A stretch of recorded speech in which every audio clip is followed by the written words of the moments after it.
الحمد لله رب العالمين وأشهد أن لا إله إلا الله وحده لا شريك له وأشهد أن محمدا عبده ورسوله صلى الله عليه وعلى آله وصحبه الكرام أما بعد. Le prophète sallallahu alayhi wa sallam nous dit الدنيا سجن المؤمن وجنة الكافر. Ce bas mot est la prison du croyant.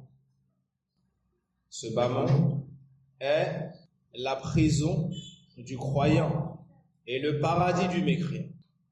Pourquoi cela? Parce que dans ce bas mot, le croyant vit selon des règles établies. Il se retient de faire ceci, de dire cela. Il recherche l'agrément d'Allah Azza wa Jal. Et lorsqu'il rentre au paradis, wala mamnou'a, il n'y a plus aucun interdit. Tout lui est permis dans un paradis vaste comme les cieux et la terre, où il y demeurera éternellement. Ce paradis, Allah Azza wa Jal l'a créé. Et à l'instant où nous en parlons, il est déjà créé. Lorsqu'Allah Azza wa Jal a créé le paradis, il a envoyé Jibril, alayhi salam, va voir le paradis. Lorsque Jibril l'a vu, il est revenu et a dit: ô mon Seigneur, aucun de tes serviteurs n'entendra parler de cela sans qu'il n'y entre. Puis, huffat bil makarih, on l'a entouré des choses que l'âme ne souhaite pas. Des choses que l'âme ne souhaite pas. Puis on a envoyé à nouveau Jibril, va voir. Il a dit: j'ai bien eu peur au Seigneur que personne n'y entre. Quand il a vu les tentations qu'il fallait éviter, les ordres qu'il fallait observer, il a dit: j'ai bien eu peur que personne n'y entre. À l'inverse, Allah Azza wa Jalla a créé l'enfer et a envoyé Jibril. Il a dit: personne parmi tes serviteurs n'entendra parler de cette créature, puis il y entrera. Puis Allah Azza wa Jalla a entouré l'enfer des shahawat, des passions, des choses que l'âme désire. Et là, Jibril alayhi salam, en voyant à nouveau l'enfer, a dit au Seigneur: j'ai bien eu peur que tout le monde y entre. Ce paradis, ikhwat al-iman, Allah subhanahu wa ta'ala l'a créé parce que ce bas monde dans lequel nous vivons et résidons, dans lequel nous passons un moment, en réalité, c'est pas notre demeure. Ça n'est qu'un lieu de passage. Ça n'est qu'un lieu de passage. Comme Allah dit dans le Coran: Ya qawmi innama hadhihi al-hayatu ad-dunya mata'.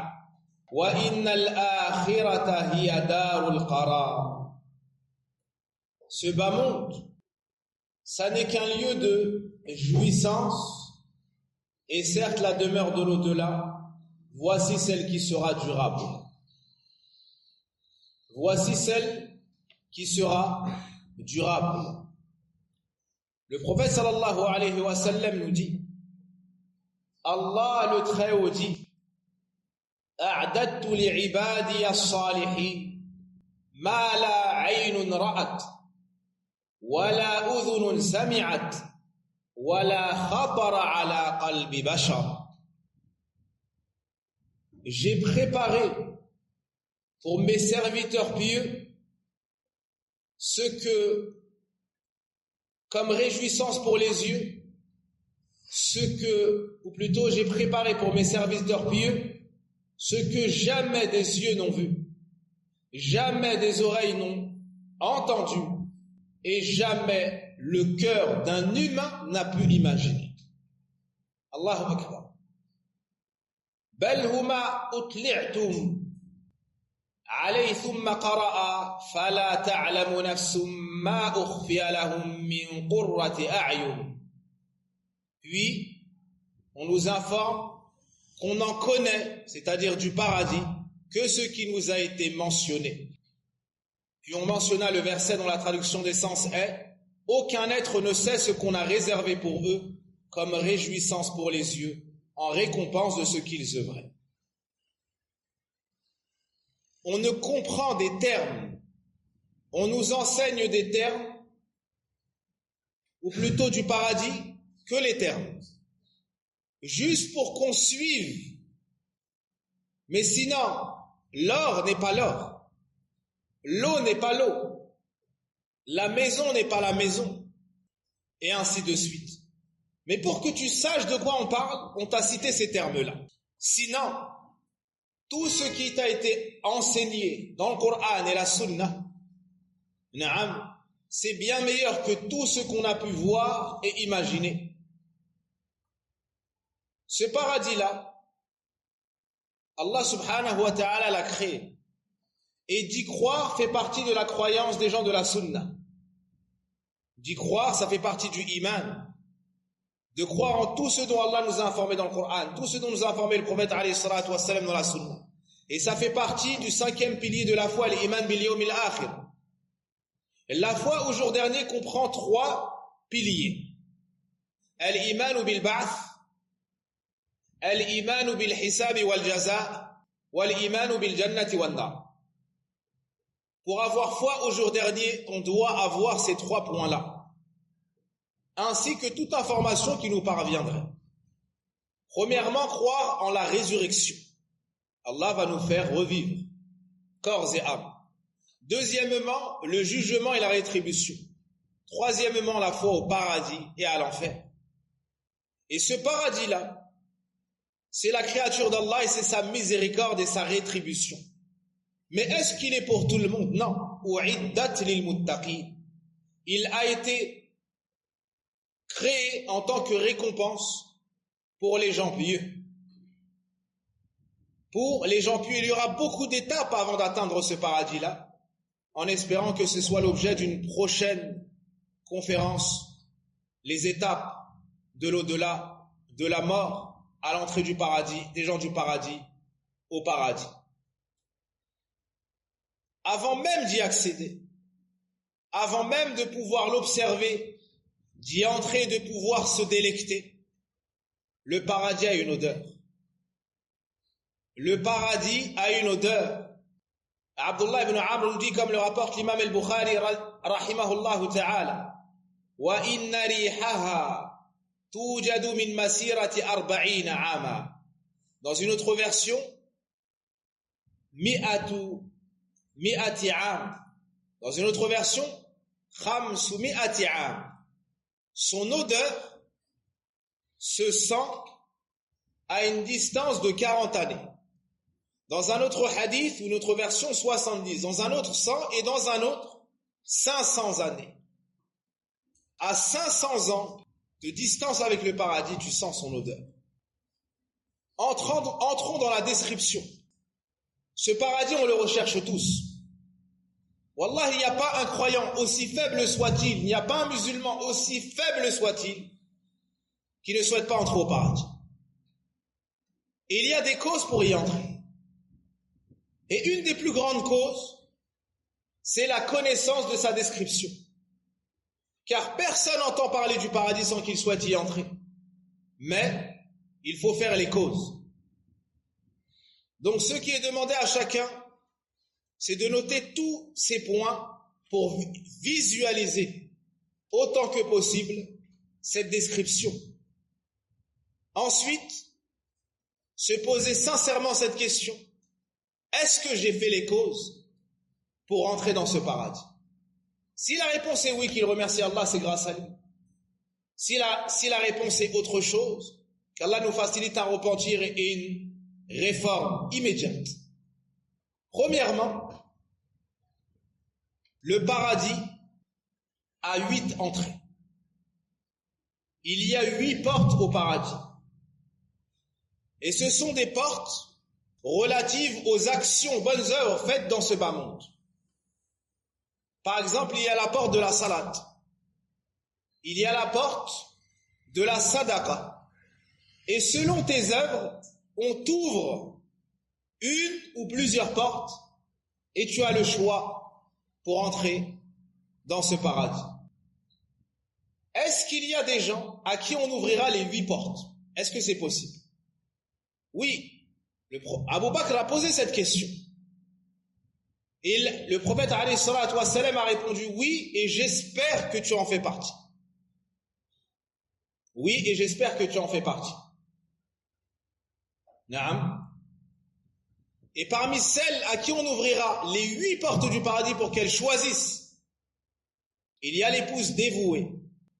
Et l'épouse qui a eu la satisfaction de son époux de par son comportement envers lui. Abu Sahl ibn Sa'd radiyallahu anhu nous dit قال النبي صلى الله عليه وسلم في الجنة 8 أبواب. Au paradis, il y a 8 portes. فيها باب يسمى الريان لا يدخله إلا الصائمون. Au paradis, il y a 8 portes. Et parmi ces 8 portes, il y en a une qui s'appelle Ar-Rayyan. Ar-Rayyan, on peut le traduire par la fraîcheur. Cette porte-là, personne n'y entrera, si ce n'est les jeûneurs. Tout comme ils ont enduré la sécheresse de leur gorge dans ce bas monde pour Allah, eh bien on les rétribue dans l'au-delà en les faisant entrer par la porte de la fraîcheur. Car la rétribution est donnée en fonction des actions. Ces portes-là, lorsque les gens arriveront sur la place du jugement dernier et qu'ils finiront toutes les étapes dont la dernière est la traversée du Sirat et Al-Qantara, puis les gens du paradis arriveront à la porte du paradis et ils trouveront la porte fermée. Ils trouveront la porte fermée. On a dit qu'au paradis il y avait combien de portes? Ubayd, 8 portes. Et quand les gens du paradis arriveront devant les portes du paradis, elles seront comment? Et ça, c'est ça? Elles seront ouvertes ou fermées? Fermées. Naam. Alors que les portes de l'enfer sont au nombre de combien? Comment est-ce que je t'appelle? À ta droite. Moussa. Les portes de l'enfer. 7. La sab'atu abwab, Allah dit dans le Coran, dans Suratul Hijr, elle a 7 portes. Quand les gens de l'enfer arriveront en enfer, comment est-ce qu'ils trouveront les portes de l'enfer? Ouvertes. Regardez la rahma d'Allah Azza wa Jalla envers ses croyants. Il y a plus de portes pour entrer au paradis. Naam. Et elles seront fermées. Quand une chose tu la désires et qu'elle atteint le paroxysme de la beauté, le désir il est que culminant, n'est-ce pas? Et si tu arrives, quel est le plus grand plaisir? C'est de pouvoir y accéder directement ou bien qu'on te fasse attendre encore un autre temps pour avoir encore plus de plaisir une fois qu'on te donne accès. C'est quoi la réponse? Hein? Attendre encore un petit peu. Naam, attendre encore un petit peu. Anas ibn d'abord dans Surat Az-Zumar. Allah subhanahu wa ta'ala nous dit وَسِيقَ الَّذِينَ كَفَرُوا ou plutôt وَسِيقَ الَّذِينَ اتَّقَوْا رَبَّهُمْ إِلَى الْجَنَّةِ زُمَرًا حَتَّى إِذَا جَاءُوهَا وَفُتِحَتْ أَبْوَابُهَا. Ça c'est pour les gens du paradis. Ceux qui ont craint leur Seigneur seront emmenés au paradis. Et on leur ouvrira. Et on leur ouvrira.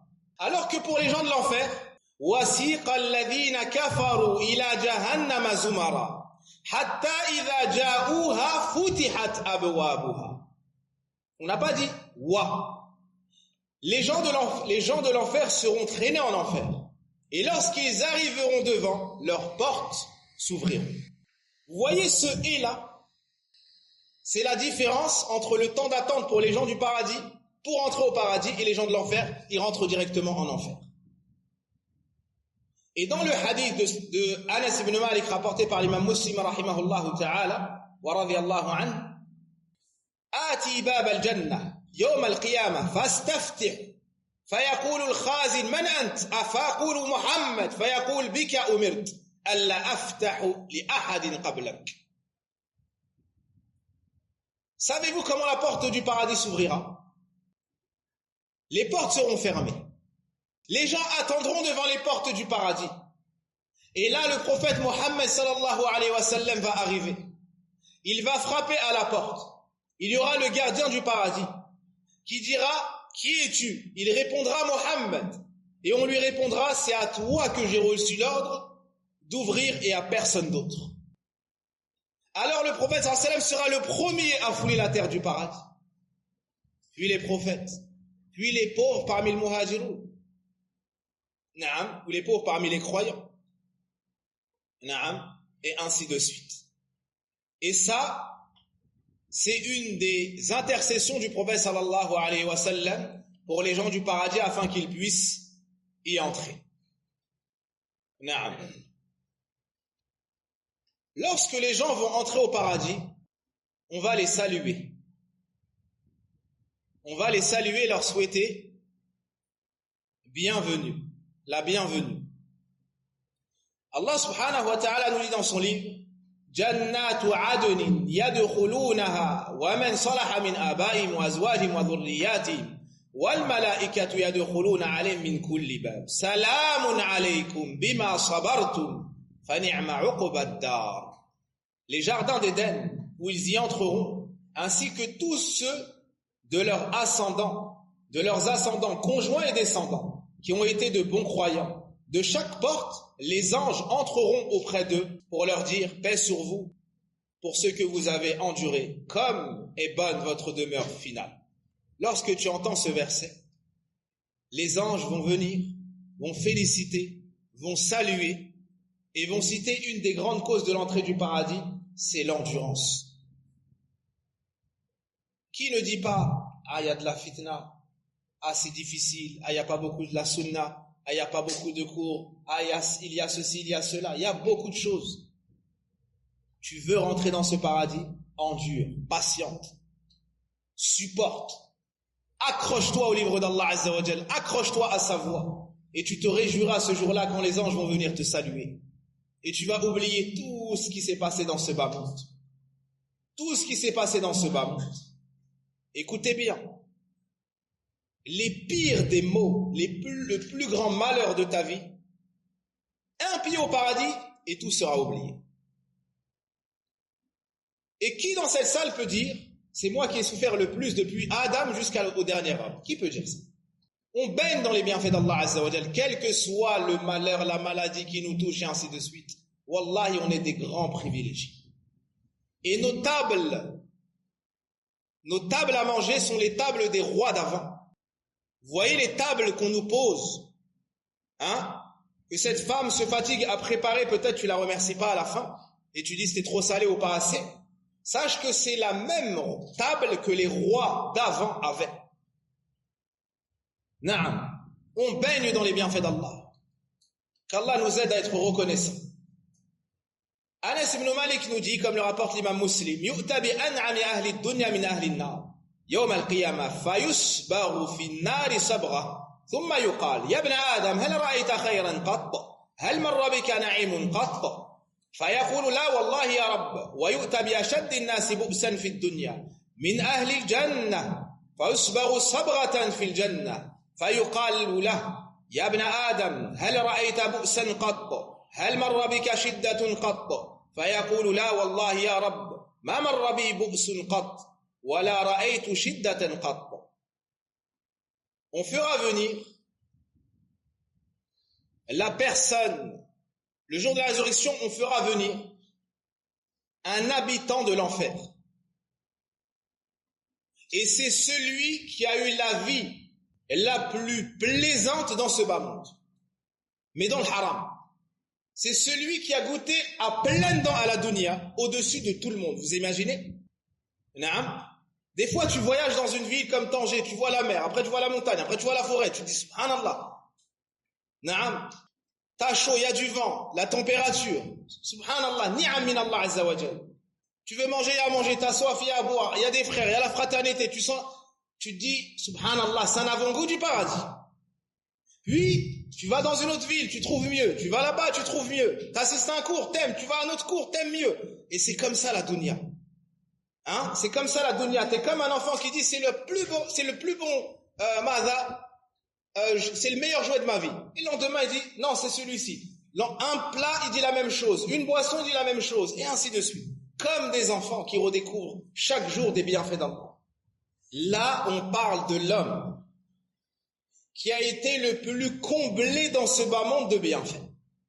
Il n'y a pas un homme depuis Adam jusqu'au dernier qui a eu plus que lui. Écoutez bien le hadith. On le prend, on le trempe un court instant en enfer et on le ressort. Puis on lui dit, ô fils de Adam, est-ce que tu as déjà eu un bien? Est-ce que tu as déjà goûté un seul plaisir? Il va dire, je jure par Allah au Seigneur que j'ai jamais connu un bien dans ce bas monde et j'ai jamais été heureux dans ce bas monde. Une trempée en enfer lui fera oublier tout ce bas monde. Subhanallah, c'est quel enfer ça?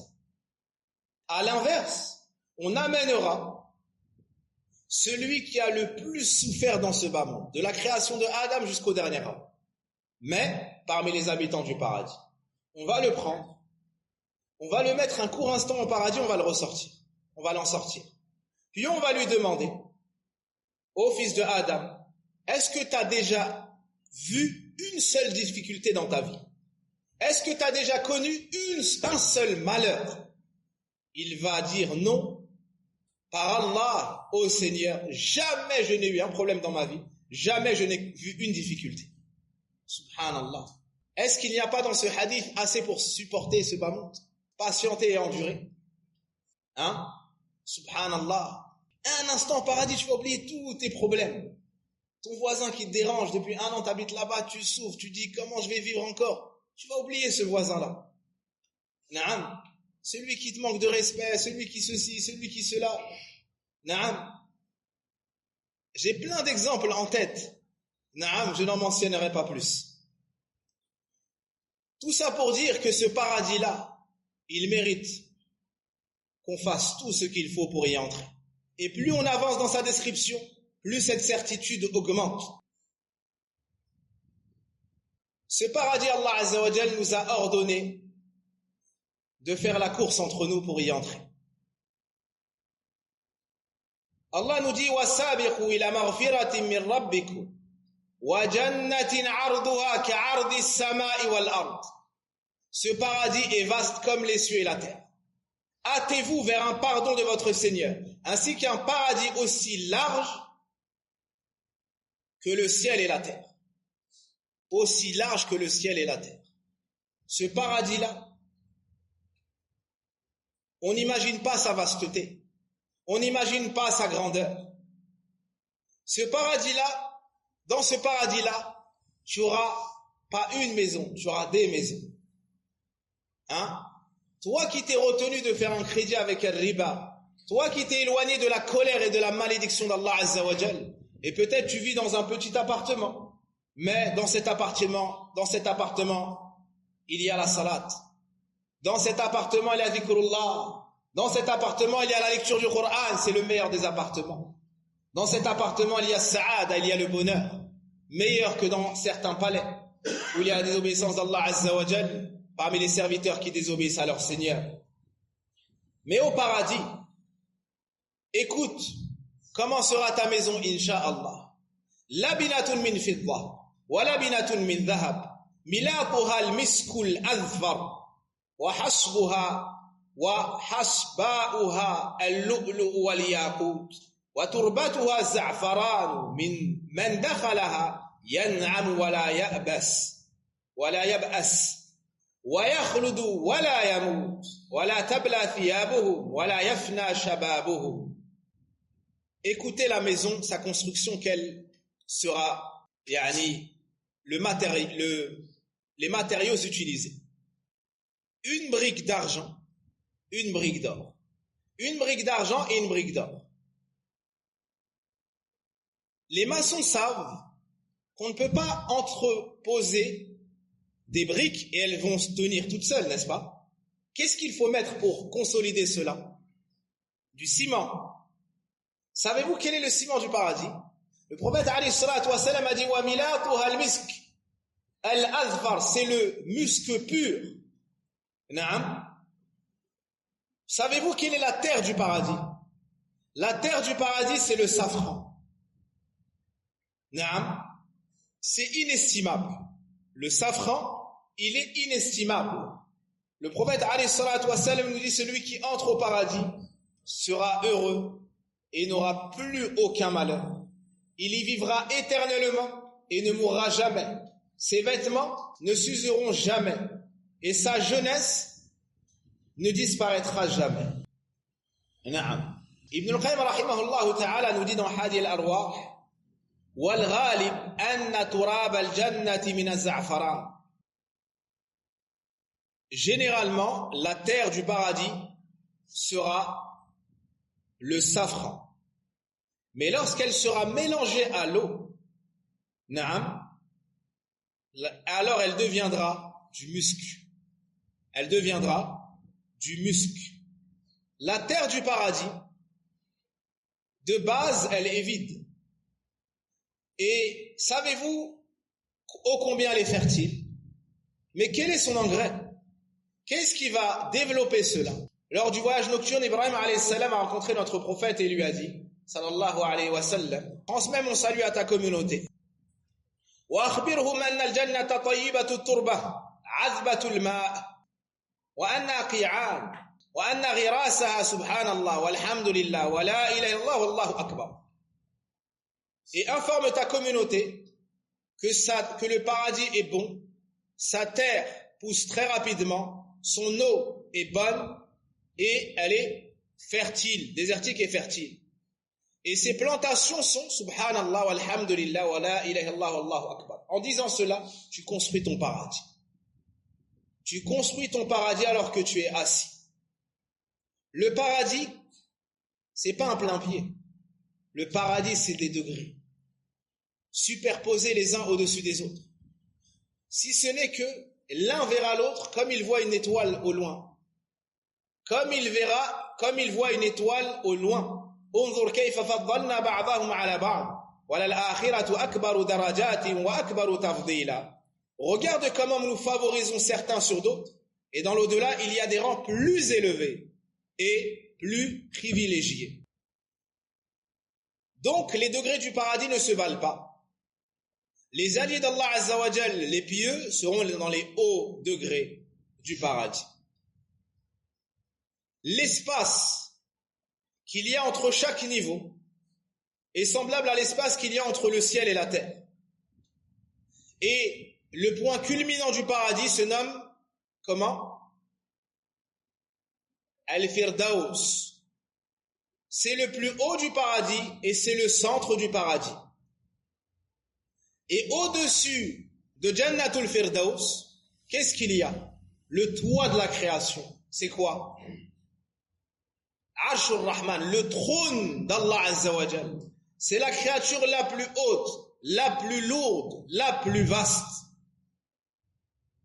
Le prophète sallallahu alayhi wa sallam nous dit wa fawqahu arshur Rahman wa minhu tafajjaru anharul jannah. Et de là, madha coulent les ruisseaux du paradis, où jaillissent les ruisseaux du paradis. Donc, le paradis est hautement et très élevé. Et plus tu seras pieux, plus tu auras à habiter les hauts degrés du paradis. Un homme est venu voir le prophète sallallahu alayhi wa sallam et a dit, Ya Rasulallah, Mata as-sa'a, ou plutôt al-mar'u yuhibbu qawman wa lam yalhaq bihim wa lam ya'mal mithlahum. Au message d'Allah, un homme aime des gens, mais il n'a pas les mêmes œuvres qu'eux. Le prophète sallallahu alayhi wa sallam lui a dit, Anta ma'a man ahbabt, tu seras avec ceux que tu as aimés. Naam. Il y a un sahabi qui aimait énormément le prophète sallallahu alayhi wa sallam. À un point tel que des fois il était chez lui en famille, il n'arrivait pas à trouver le repos, il sortait, il allait visiter le prophète alayhi salatu wassalam, puis il rentrait chez lui. Allahu Akbar. Et un jour, il était triste. Le prophète sallallahu alayhi wa sallam lui a dit, que t'arrive-t-il ya Rabi'a? Il lui a dit, Wallah ya Rasulallah, des fois je me rappelle l'au-delà et la mort, et je me dis que quand tu mourras, tu seras dans les plus hauts degrés du paradis, et quand je mourrai, si j'entre au paradis, j'ai peur de ne plus jamais te voir. Le sallam n'a pas répondu. Plus tard, Allah Azza wa Jalla a révélé, وَمَا يُطِعِ اللَّهَ وَالرَّسُولَ فَأُولَٰئِكَ مَعَ الَّذِينَ أَنْعَمَ اللَّهُ عَلَيْهِمْ مِنَ النَّبِيِّينَ وَالصِّدِّيقِينَ وَالشُّهَدَاءِ وَالصَّالِحِينَ وَحَسُنَ أُولَٰئِكَ رَفِيقًا. Quiconque obéit à Allah et son messager seront avec ceux qu'Allah a comblés de ses bienfaits, parmi les prophètes, les très véridiques, les martyrs et les vertueux, et quelle bonne compagnie que cela. Aïcha radiyallahu anha dit, un homme est venu voir le prophète sallallahu alayhi wa sallam et lui a dit, Wallah, innaka la habbu ilayya min nafsi, wa innaka la habbu ilayya min ahli, wa ahabbu ilayya min waladi, wa inni akunu fil bayt, fa adhkuru fama asbiru hatta atik. Donc le hadith qu'on vient de mentionner, l'homme est venu voir le prophète et a dit au messager d'Allah, je jure par Allah que je t'aime plus que ma propre personne. Au messager d'Allah, je t'aime plus que ma propre épouse. Au messager d'Allah, je t'aime plus que mon enfant. Et des fois, je suis chez moi, j'arrive pas à patienter, alors je viens te voir. Puis je te regarde. Allez, se tranquilliser en regardant le prophète sallallahu alayhi wa sallam. Mais quand je me rappelle la mort et ta mort, je sais que si j'entre au paradis, toi tu seras, quand tu rentreras, tu seras au niveau des prophètes, et moi si j'y entre, j'ai peur de ne plus jamais te voir. Puis il lui a mentionné ce verset, ce hadith est rapporté dans le recueil de l'imam At-Tabarani. Les couches du paradis sont superposées.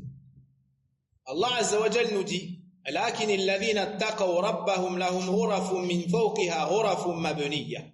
Mais ceux qui auront craint leur Seigneur auront pour demeure des étages au paradis, superposés les uns au-dessus des autres.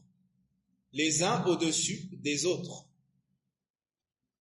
Ibn al-Qayyim nous dit, au paradis il y a des palais d'or, des palais d'argent, des palais de perles précieuses et des châteaux de rubis et des châteaux d'émeraude. Naam. Au paradis, il y a aussi des tentes, khiyam. Al-Bukhari Muslim rapporte, Fil jannati khaymatun min lu'lu'atin mujawwafa. Une tente au paradis de perles précieuses creusées.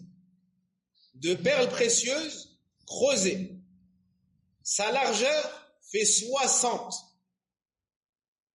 Et à chaque coin de sa demeure, il a un ahl, c'est-à-dire une épouse. Elles ne se voient pas mutuellement et il fait le tour d'elles. Ça, c'est une seule de ses habitations au paradis. Au paradis, il y a des sources d'eau. Ça, on peut l'imaginer. Mais il y a des sources de lait, il y a des sources de miel et même des sources de vin. Mais ça n'est pas le vin enivrant qui pousse à la turpitude et au meurtre. Non, pas le vin sale, le vin qu'Allah Azza wa Jalla a créé comme récompense pour les croyants qui n'est pas un enivrant. مثل الجنة التي وعد المتقون فيها أنهار من ماء غير آسن وأنهار من لبن لم يتغير طعمه وأنهار من خمر لذة للشاربين وأنهار من عسل مصفى. Voici la description du paradis qui a été promis aux pieux. Il y aura là des ruisseaux d'une eau jamais malodorante, et des ruisseaux d'un lait au goût inaltérable, et des ruisseaux d'un vin délicieux à boire, ainsi que des ruisseaux d'un miel purifié. Savez-vous pourquoi est-ce qu'on appelait Al-Jannatul Jannah? Pourquoi est-ce qu'on appelait le Jannah Jannah? Dans la langue arabe, je vais vous donner 3 mots comme indice.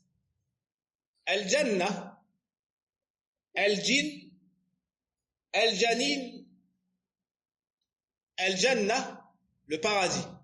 Al-Jinn, les démons. Al-Janin, le fœtus. Dans l'écriture du mot, vous voyez qu'il y a deux lettres qui restent toujours. C'est le Jim et le Nun. Le Jim et le Nun. Dans la langue arabe, le Jim et le Nun sont une base qui fait référence à tout ce qui est caché. Voyez-vous, le djinn sont cachés de notre regard. Al-Janin, il est caché dans le ventre. Et Al-Jannah, c'est parce qu'il y a énormément d'arbres. Alors on est ombragé dans le Jannah. C'est pour ça qu'on a appelé le Jannah Jannah. Naam, parce que c'est des jardins. Parce que c'est des jardins. Savez-vous comment sont les arbres du paradis? Wallah, une fois un shir est venu. Fil Yaman, il a fait une muhadara. Toute la muhadara, après le Fajr, si je me souviens bien, ça fait plus de 14 ans, 13 ans, plus de 14 ans, naam, toute la muhadara sur les troncs d'arbres du paradis, sur les arbres du paradis. Wallah, il parlait, il était assis comme ça, et il citait des hadiths. J'ai pensé qu'il allait citer 5 hadiths, 6. Wallahi, toute la muhadara, que des hadiths sur les arbres du paradis. Une muhadara entière que sur les arbres du paradis. La hawla wa la quwwata illa billah. Tous les troncs d'arbres du paradis sont en or. Allahu Akbar. Tous les troncs d'arbres du paradis sont en or, sont gigantesques. Ils donnent des fruits de toutes sortes, sans interruption. Et pour aller à la cueillette, il n'y a pas d'épines. Naam. Le fruit. Moussa, c'est quoi ton fruit préféré? L'ananas? Et toi? L'ananas? Comment vous pouvez avoir vous deux le même fruit préféré? Avec tout ce qu'il y a. Ou bien t'as répondu vite pour te débarrasser de moi? Et toi? La pastèque. Ça c'est mon sahab. Naam. La pastèque, toi c'est la famille. Qui a un autre fruit? Toi, c'est quoi ton fruit préféré? La mangue. Et toi? La banane. Et toi? La clémentine. Ça, c'est mon fruit préféré. Mais depuis que je suis au Maroc, je préfère la pastèque et les raisins. Donc, au paradis, écoute-toi qui aime bien la mangue. Toi, c'est la clémentine. Tu vas désirer un fruit. Tu vas tendre la main, tu vas avoir ton fruit. Quand tu veux un fruit chez toi, tu fais quoi? Il a dit, je vais le prendre, mesquin. Plus tard, tu auras d'autres réponses possibles. Plus tard, tu auras d'autres réponses possibles. J'aurais dû poser la question à lui. J'ai peur qu'il réponde comme toi. Allah musta'an. Non, il n'a pas une tête à répondre comme toi, lui. Donc, dans ce moment, tu désires un fruit. Peut-être il tarde à venir. Peut-être tu as la flemme d'aller le chercher. C'est vrai ou pas des fois? Tu veux le fruit, tu le souhaites, mais tu n'es pas motivé. Ou bien il n'y en a plus dans le frigo, il faut aller l'acheter. Ou bien il tarde à venir. Ou bien on a oublié de te l'apporter. Et ainsi de suite. Et des fois, c'est l'excellence. Les fruits sont coupés, les pépins sont enlevés. Des fois, c'est même en brochette et c'est posé devant toi. Et on est ingrat. Qu'Allah nous pardonne. Donc, au paradis, c'est pas comme ça. Au paradis, le fruit, il vient, tu le manges. Ensuite, tu vois le même fruit, tu penses que c'est le même. Tu le remanges, il a un autre goût. Allahu Akbar. Celui qui aime la pomme, par exemple, s'il mange toutes les 2 heures de la pomme, au bout d'un moment, qu'est-ce qui lui arrive? Il est lassé. Au paradis, tu vois le même fruit, tu le manges. Wa utu bihi mutashabihat. Allah Azza wa Jalla dit, on leur a donné des choses qui se ressemblent. Mais quand tu manges, le goût est différent. Voyez-vous ces vêtements-là? Nous, on va les acheter où? Au magasin. Eh bien, sur les arbres, il y aura les vêtements. Tu prends le vêtement que tu souhaites. Sur les arbres, il y aura des vêtements. Tu veux celui-ci, tu prends celui-ci. Tu veux celui-là, tu prends celui-là. Quand les vêtements sont usés, qu'est-ce qu'on fait? On les change. Au paradis, les vêtements ne s'usent pas, c'est que par plaisir. C'est que par plaisir. Allah nous dit dans le Coran, wa ashabul yamin, ma ashabul yamin fi sidrin makhdud wa talhim mamdud wa dhillin mamdud. Et les gens de la droite, que sont les gens de la droite? Ils seront parmi des jujubiers sans épines et parmi des bananiers au régime bien fourni. Allah nous dit également et des fruits abondants, ni interrompus ni défendus. Il n'y a rien de haram. Tout est halal en abondance. Quand tu entreras au paradis, tu seras le plus beau. Hein? Il n'y aura pas, lui il est moyen, lui c'est le plus beau, lui c'est moyen, lui c'est le plus... Non, tout le monde sera le plus beau au paradis. Tu rentreras sous la plus belle des apparences. Le premier groupe qui entrera au paradis, ils seront resplendissants comme la pleine lune. Ceux qui les suivront auront l'éclat de la plus brillante des étoiles. Au paradis, tu fais pas tes besoins. Ni urine, ni défectation, ni salive, ni mort. Et au paradis, tu as une belle chevelure. Certains ont désespéré de cela. Au paradis, tu as une belle chevelure. Et quand tu as une belle chevelure, qu'est-ce que tu fais? Tu as besoin de quoi? Vous deux là, vous avez besoin de quoi au quotidien? D'un peigne, n'est-ce pas? D'un peigne. Et savez-vous comment sera votre peigne au paradis? C'est un peigne en or. Au paradis, tu auras un peigne en or. Et tu vas manger, tu vas consommer, mais tu vas pas aux toilettes. Comment tu vas évacuer? Alors tu vas transpirer. Mais la transpiration, ça sera des petites perles dont l'odeur sera le musc.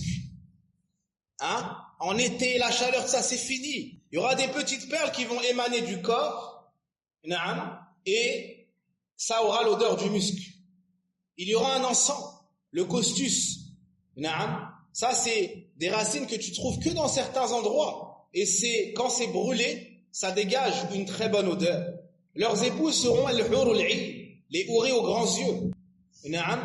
Et ils auront tous le même aspect, les hommes, à l'image de leur père Adam. Ils s'élancent dans le ciel avec une stature de 60 coudées. Au paradis, il n'y a pas de dispute entre les gens, il n'y a pas de dissension, il n'y a rien dans ton cœur contre lui, contre elle. Il n'y a pas ça. Au paradis, tout le monde sera frère, tout le monde s'aimera. Et ceux qui avaient quoi que ce soit entre eux, parmi les gens du paradis, on va les bloquer à la frontière. Après Sirat, il y a un pont qui s'appelle comment? El-Qantara. El-Qantara, ils seront arrêtés, ceux qui dans ce bas monde avaient des dissensions entre eux, des disputes, et ne sont pas réconciliés. Alors on va les bloquer, vous ne rentrez pas au paradis, réglez ce que vous avez entre vous. Quand ce sera réglé, on va enlever toute rancœur des cœurs, et ils vont rentrer au paradis comme des frères. Ils vont rentrer au paradis comme des frères. Oh, toi qui es en dispute avec ton frère. Si tu veux pas être bloqué au paradis, réconcilie-toi tout de suite. Réconcilie-toi maintenant. De peur d'être bloqué. De peur d'être bloqué. Wallahu al-musta'an. Au paradis, c'est la demeure du repos. Sans avoir besoin de sommeil. Naam. Le sommeil, c'est le frère de la mort. Et au paradis, il n'y a pas de mort. Quand les gens vont rentrer du paradis, ils vont recevoir l'agrément d'Allah. Et la seule chose dont ils auront peur, c'est d'en sortir, ou de mourir, et ainsi de suite. On va apporter un bélier entre le paradis et l'enfer. On va appeler les gens du paradis, ils vont lever la tête, ils vont regarder. Est-ce que vous reconnaissez cela? Oui, c'est la mort. Tout le monde la reconnaît, tout le monde l'a goûté. On va appeler les gens de l'enfer, pareillement, ils vont la reconnaître, c'est la mort. Ensuite, on va sacrifier le bélier. Et on va dire, oh vous les gens du paradis, vous avez à vivre et ne plus jamais mourir. Oh vous les gens de l'enfer, vous avez à vivre et ne plus jamais mourir. Si les gens du paradis avaient pu mourir de joie, ils seraient morts. Et si les gens de l'enfer avaient pu mourir de désarroi, ils seraient morts. Ils se retrouveront dans un haut jardin où ils n'entendront aucune futilité. Là, il y aura une source coulante. Là, des divans élevés et des coups posés et des coussins rangés et des tapis étalés. Ils n'y entendront ni futilité ni mensonge. Ils auront leur nourriture matin et soir. Ils vont manger les plus bons des délices. Ils vont consommer tout ce qu'ils aiment, tout ce qu'ils souhaitent. Et toute chair d'oiseau qu'ils désireront. Ils auront beaucoup de fruits desquels ils pourront se restaurer. Annonce à ceux qui croient et pratiquent de bonnes œuvres qu'ils auront pour demeure des jardins sous lesquels coulent les ruisseaux. Chaque fois qu'ils seront gratifiés d'un fruit d'un jardin, ils diront, c'est bien cela qui nous avait été servi auparavant. C'est-à-dire que l'apparence c'est la même, mais le goût est différent. Ils auront des servants qui feront le tour de leur demeure pour être à leur service. Et on va leur donner à boire d'une coupe qui s'appelle salsabil. وَيُسْقَوْنَ فِيهَا كَأْسًا كَانَ مِزَاجُهَا زَنْجَبِيلًا عَيْنًا فِيهَا تُسَمَّى سَلْسَبِيلًا. Ils seront parés des plus beaux vêtements. Leurs vêtements seront verts, de satin et de brocart, et ils seront parés de bracelets d'argent. وَلِبَاسُهُمْ فِيهَا حَرِيرٌ. Et leurs vêtements seront de soie. Au paradis, Allah Azza wa Jal va créer pour les hommes des femmes d'une beauté déconcertante, d'une beauté jamais observée. Ces femmes-là, le prophète sallam a dit qasiratut tarf. Quand toi tu entreras au paradis, tu auras une beauté et chaque semaine tu vas augmenter en beauté de manière éternelle. Et la femme du paradis, Allah a dit qasiratut tarf, ça veut dire quoi? Elle restreint son regard sur son époux. Il est tellement beau qu'elle ne regarde rien d'autre si ce n'est lui. Elle ne désire personne d'autre si ce n'est lui. Elle n'aurait jamais espéré avoir quelqu'un d'autre si ce n'est lui. Naam, ça c'est ça c'est la femme qui l'attend au paradis. Elle l'attend déjà. Le prophète sallam a dit, il n'y a pas une femme dans ce bas monde qui nuit à son époux, sans que sa femme parmi les femmes du paradis dise la tu'dhi qatalakillah, ne lui cesse de lui faire du mal, qu'Allah te combatte. Il n'est auprès de toi que comme un invité, il s'en faut de peu pour qu'il se sépare et nous rejoigne. Sa femme au paradis l'attend. Et que pensez-vous des retrouvailles après cette longue absence? Et ils seront accueillis par ses épouses aux portes du paradis. Son épouse dans ce bas monde, si elle est croyante, elle sera son épouse dans l'au-delà. Mais elle sera meilleure que les al-hur al-ayn, parce que elle a œuvré, elle a agi. Naam.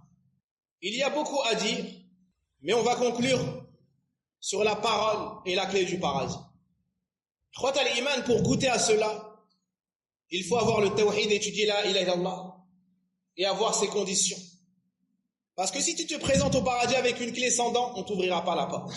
Et les dents de cette clé, c'est les conditions de la ilaha illallah et sa mise en pratique.